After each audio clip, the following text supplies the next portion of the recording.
And we are back with our daily Bible readings in accordance with our daily Bible reading calendar, which is provided to us in this particular version of the Bible. Today we're reading for April 24th. Our morning reading will be 2 Samuel chapters 19 and 20. Our evening reading will be Luke chapter 1 through 23. So, let's go ahead and get started with 2 Samuel chapter 19. And it was told Joab, Behold, the king weepeth and mourneth for Absalom. And the victory that day was turned into mourning unto all the people, for the people heard say that day how the king was grieved for his son. And the people gat them by stealth that day into the city, as people being ashamed to steal away when they flee in battle.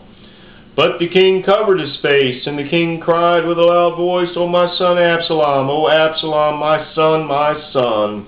And Joab came into the house to the king, and said, Thou hast shamed this day the faces of all thy servant, which this day have saved thy life, and the lives of thy sons, and of thy daughters, and of the lives of thy wives, and the lives of thy concubines.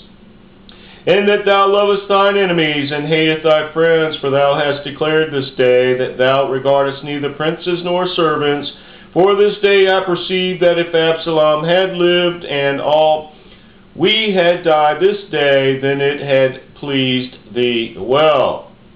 Now therefore arise, go forth, and speak comfortably unto thy servants, for I swear by the Lord, if thou go not forth, there will not tarry one with thee this night, and that will be worse unto thee than all the evil that befell thee from thy youth until now. Then the king arose and sat in the gate, and they told unto all the people, saying, Behold, the king doth sit in the gate. And all the people came before the king, for Israel had fled every man to his tent. And all the people were at strife throughout all the tribes of Israel, saying, The king saved us out of the hand of our enemies, and he delivered us out of the hand of the Philistines, and now he is fled out of the land for Absalom. And Absalom, whom we anointed over us, is dead in battle. Now therefore, why speak ye not a word of bringing the king back? And King David sent to Zadok and to Abiathar the priests, saying, Speak unto the elders of Judah, saying, Why are ye the last to bring the king back to his house, seeing the speech of all Israel is come to the king, even to his house? Ye are my brethren, ye are my bones and my flesh, wherefore then are ye the last to bring back the king?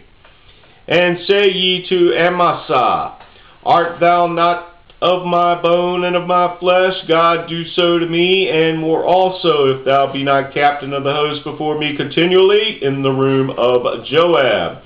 And he bowed the heart of all men of Judah, even as the heart of one man, so that they sent this word unto the king, Return thou and all thy servants. So the king returned and came to Jordan, and Judah came to Gilgal, to go to meet the king, to conduct the king over Jordan.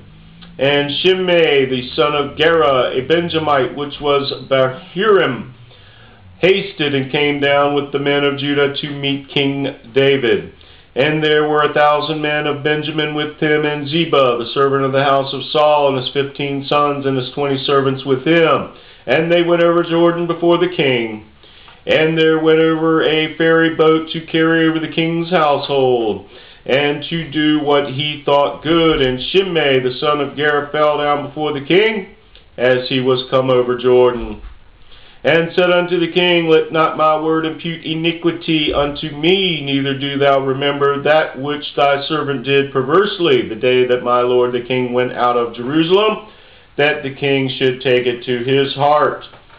For thy servant doth know that I have sinned. Therefore, behold, I am come the first this day of all the house of Joseph to go down to meet my lord the king.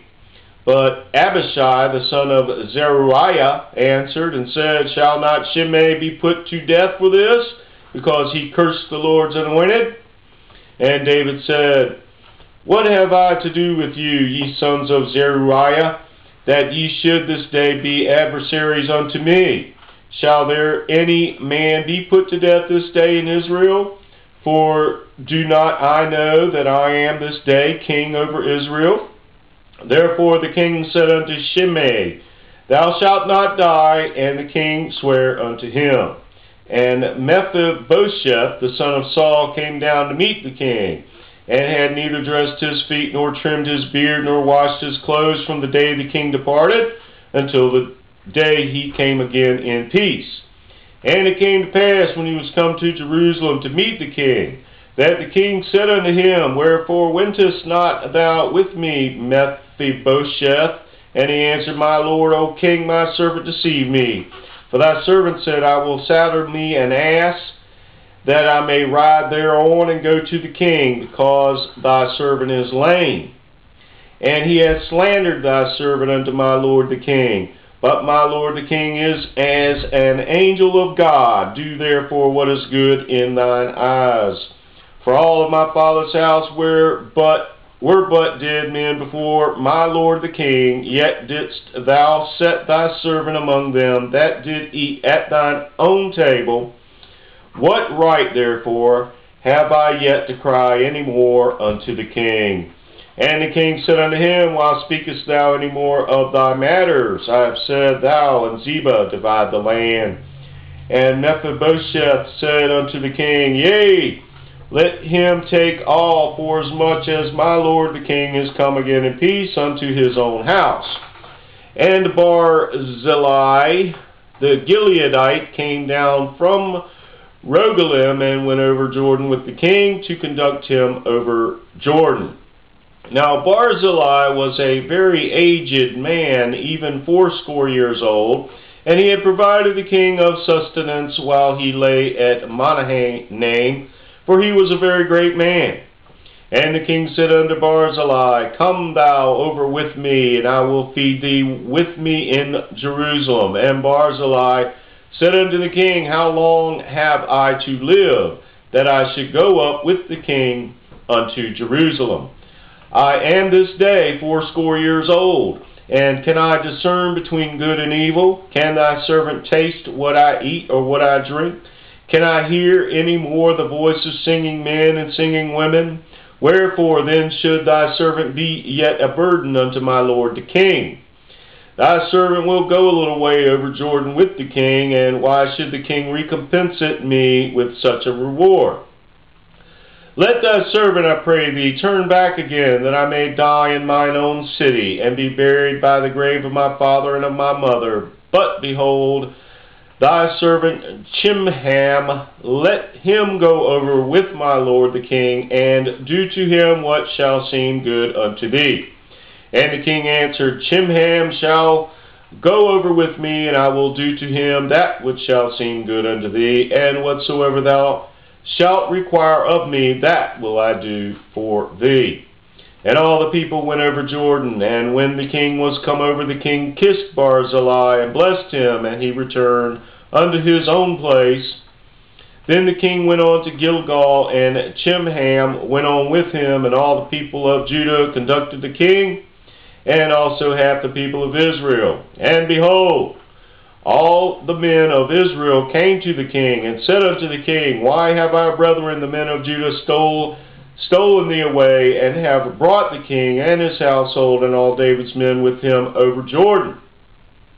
And all the men of Judah answered the men of Israel, Because the king is near of kin to us. Wherefore then be ye angry for this matter? Have we eaten at all of the king's cost, or hath he given us any gift? And the men of Israel answered the men of Judah and said, We have 10 parts in the king, and we have also more right in David than ye. Why then did ye despise us, that our advice should not be first had in bringing back our king? And the words of the men of Judah were fiercer than the words of the men of Israel. The word of the Lord.